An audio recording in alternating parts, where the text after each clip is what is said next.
ఈరోజు ఎందుకో నాకు చికెన్ పకోడీ తినాలని చాలా అనిపించిందండి. అనిపించేసరికి ఇక మా ఆయన ఆఫీస్ నుంచి రాగానే నాకు చికెన్ పకోడీ తినబుద్ధి అవుతుందని తీసుకెళ్ళి ఎక్కడైనా చికెన్ పకోడీ ఇప్పియనంటే, ఎక్కడికో ఎందుకు ఎప్పుడు మనం తినే దగ్గరికే తీసుకెళ్తా పదా అని చెప్పేసి అని మా ఫేవరెట్ ప్లేసే అండి. మేము ఉన్న దగ్గరే ఉంటుందన్నమాట ఈ చిన్న స్టాల్. ఈ అంకుల్ దగ్గర చికెన్ పకోడీ ఉంటుంది. అసలు ఏం టేస్ట్ ఉంటుందంటే ఆ టేస్ట్ ఉంటుంది. అండ్ ఆ పకోడీ కన్నా వాళ్ళు చేసే ఆ అది ఒక పౌడర్ ఉంటుందన్నమాట, మసాలా లాంటి పౌడర్. అది మేము ఆయనను కూడా అడిగాము, ఎవరు చేస్తారన్న ఈ మసాలా పౌడర్ అంటే, మా మిస్సెస్ చేస్తుందండి మసాలా పౌడర్ అని చెప్పేశాడు.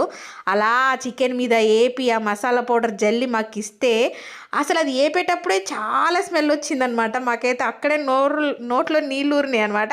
ఇక ఇంటికి తీసుకొచ్చి ఆ చికెన్ని టేస్ట్ చేసి చికెన్ని మీద ఉల్లిపాయ నిమ్మకాయ పెట్టుకొని తింటే పీక్స్లో ఉంటుందండి టేస్ట్ మాత్రం. చాలా బాగుంటుందండి దాని టేస్ట్ అయితే, ఆ చికెన్ పకోడీ అయితే. ఇక మా ఆయన కూడా అలాగే టేస్ట్ చేస్తాడు, ఎందుకంటే ఇది రొటీన్. మాకు ఆ షాప్ అంటే చాలా ఇష్టం.